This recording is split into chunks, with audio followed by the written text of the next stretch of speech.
Welcome to Simpler Bible, a daily journey to biblical understanding. For episode 128, we begin the book of Job. Now, the book of Job is interesting. It has kind of 4 different sections, maybe 5. We could probably say 5. So you've got kind of, I don't know, some people call it a play. I don't think it's a play. I think it's actually happening. Some people think that chapters 1 and 2 don't actually happen, that it's just kind of hyperbole. It's just a way to talk about it. I think it actually happens. So we're going to say it's not a play, all right? So you have the things that happen in heaven, and then you have Job's thoughts, and then you have his friends. There are 4 friends total. And then you have God and what God says to Job. And so these are the 4 major breakdowns of the book of Job. And you could say 5 if you break the friends into the 2 groups, where you had the 3 guys who all say the same thing, and then you have the young man who says some different things. But at any rate, 4 basic breakdowns of the book of Job. There's a lot of repetition in Job. Job is 42 chapters long, and we're not going to go through all of them. So what we're going to do is we're going to go through each of these kind of 4 categories and hit the high notes, okay?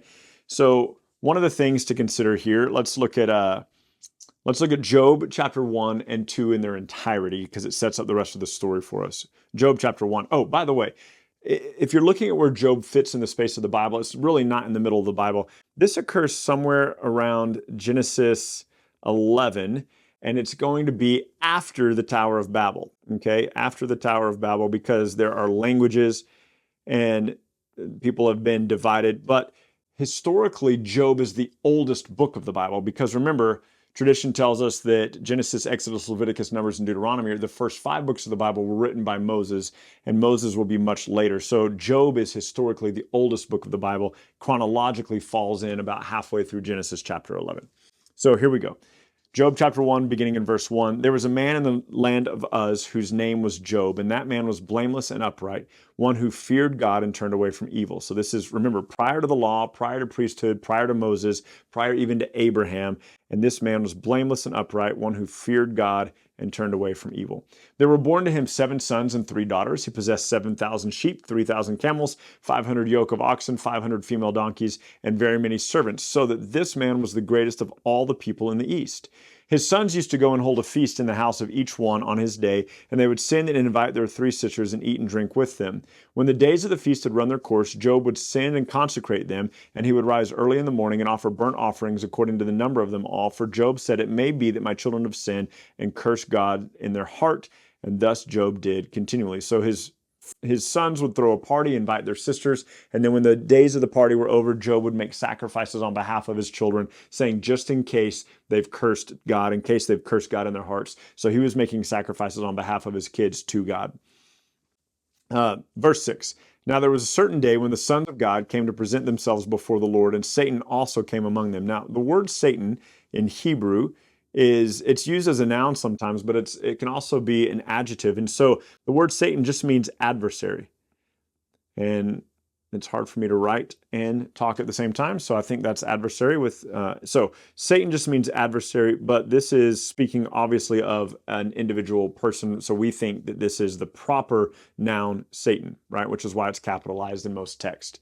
The Lord said to Satan, "From where have you come from?" Satan answered the Lord and said, "From going to and fro on the earth, from walking up and down on it." And the Lord said to Satan, "Have you considered my servant Job?" So notice that God is the one who brings up Job. "Have you considered my servant Job? There is none like him on the earth, blameless and upright man who fears God and turns away from evil."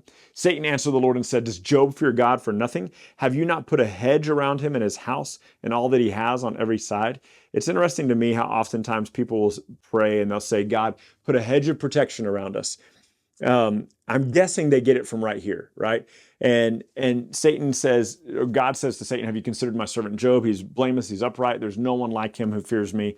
And he goes, "Yeah, it's because you've put a hedge of protection around him. Take away the blessing that he has, and then he'll curse you to your face." And it's interesting to me that people are like, "Man, God, put a hedge of protection around us," which isn't, I suppose, a bad thing to pray.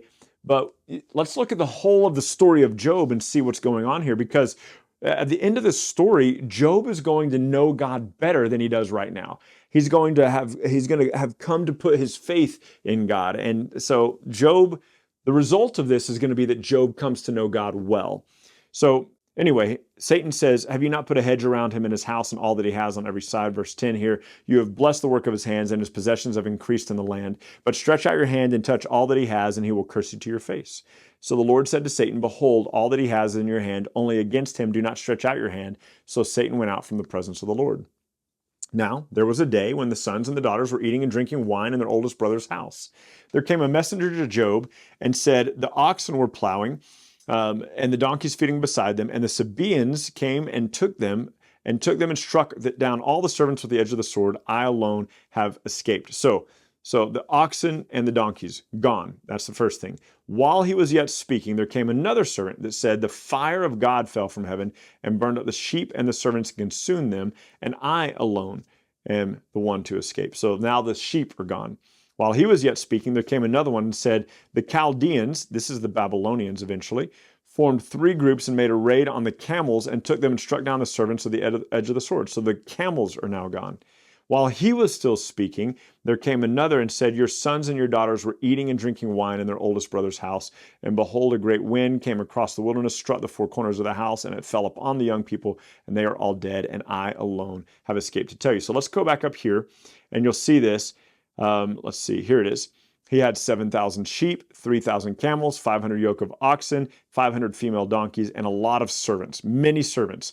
He also had sons and daughters. So you have sheep, camels, oxen, donkeys, servants, and sons and daughters. You come down here, oxen, donkey, sheep. So oxen, donkeys, sheep, camels, and then sons and daughters, right? So sons and daughters. So everything that Job had, right? Everything that's highlighted for us in the beginning of this chapter, all of it, he's lost in a single day, all of it. And then Job arose, verse 20, Job arose and tore his robe, shaved his head, and fell upon the ground and worshiped. Notice that response. And he said, naked I came from my mother's womb, naked I shall return. The Lord gave, and the Lord has taken away. Blessed be the name of the Lord. In all this, Job did not sin or charge God with wrong. Way to go, Job. Good job. Proud of you so far. Job chapter 2. Again, there was a day when the sons of God came to present themselves before the Lord, and Satan also came among them to present himself before the Lord. And the Lord said to Satan, from where have you come? And Satan answered the Lord and said, from going to and from the earth, walking up and down on it. The Lord said to Satan, again, it's the Lord doing this, have you considered my servant Job? There is none like him on the earth, blameless and upright, who fears God and turns away from evil. He still holds fast his integrity, even though you incited me against him to destroy him without reason. Satan answered the Lord and said, skin for skin, all that a man has he will give up for his own life. But stretch out your hand and touch his bones and his flesh, and he'll curse you to your face. The Lord said to Satan, behold, he is in your hand, only spare his life. So Satan went out from the presence of the Lord and struck Job with loathsome sores from the sole of his foot to the crown of his head. And he took a piece of broken pottery to which to scrape himself, and he sat in the ashes. And his wife said to him, do you still hold fast your integrity? Curse God and die. That's not the kind of wife you want around. That does not make things any better. But he said to her, you speak like a foolish woman would speak. Shall we receive good from God and not also evil? In all this, Job did not sin with his lips. Again, way to go, Job. And let me pause here, because people say, man, I want to be like Job. Now, Job is mentioned as a person of faith. We see him, I believe, in James 5. And Job is mentioned as a person of faith. He's mentioned as a righteous man. But here's the thing. He didn't sin with his lips yet, but he's about to charge God with fault. He's about to lay the blame at God. He's about to say, I'm upright. I'm doing everything I'm supposed to be doing. Why is all this happening to me?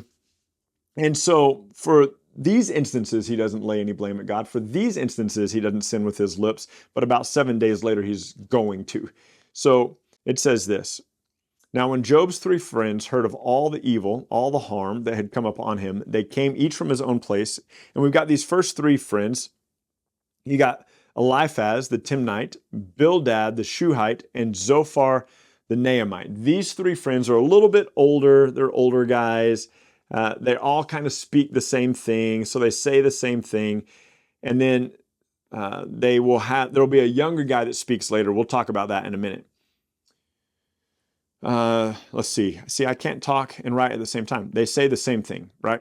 So these 3 guys are all there, these companions of Job. They've shown up to kind of like try to comfort him. And it says they made an appointment together to come and show him sympathy and comfort him. When they saw him from a distance, they did not recognize him. This is how bad of shape Job is in. And they raised their voices and they wept and they tore their robes and they sprinkled dust on their heads towards heaven. And then they sat with him on the ground 7 days and 7 nights, and no one spoke a word to him, for they saw that his suffering was very great. First of all, to be able to sit on the ground with your buddy for 7 days and 7 nights, that is something right there, because that's got to be uncomfortable and maybe a little bit cold at night and eventually a little bit stinky. But you've got these three guys. Now, what do we know of Job at this point? We know that Job is blameless. We know that he's upright. We know that he honors God. He fears God with his heart. We know that Job is the richest man in the land of Uz. He's the richest man in all the East. We know that in the matter of 1 day, he lost everything he had. We do not know how much later it is. It could be the very next day that Satan comes back before the Lord. But we know that Satan comes back before the Lord. The adversary comes back before the Lord. And then after that is given permission to harm Job's body, just not to cause his death. We know that twice it says that Job does not sin with his mouth. He honors God, even though after the second time, his wife is like, curse God and die. Why are you still holding fast your integrity? So he holds fast his integrity for 7 days, and then his friends show up, and all of this is happening to God. And there are a couple of things to consider. One,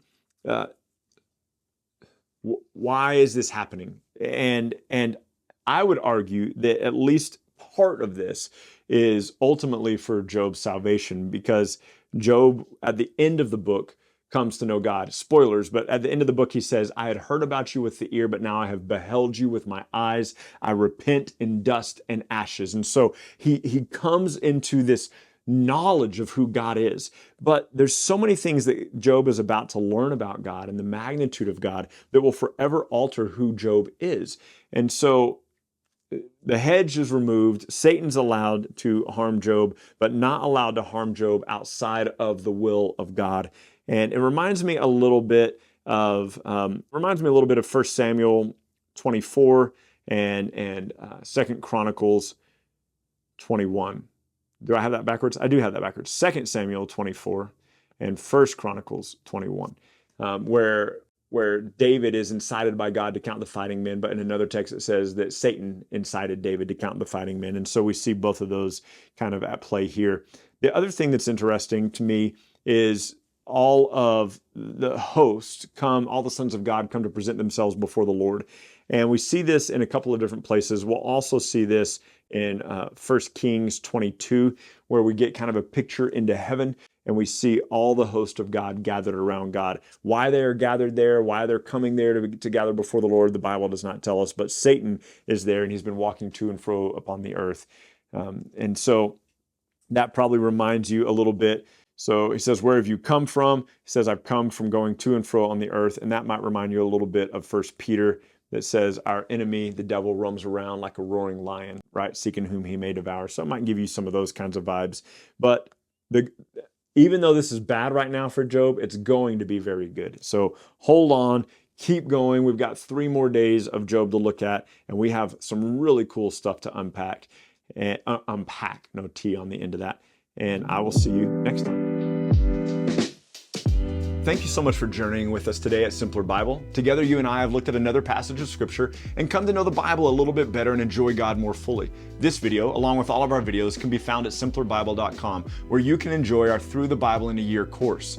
You can also enjoy a wealth of resources, blog posts that take you a little bit deeper into the text, a Bible study format that you can use with your small groups or your family, and we're creating new content all the time, all with the commitment to help us be people who know and enjoy God more fully. Thank you so much for being part of it, and we can't wait to see you next time.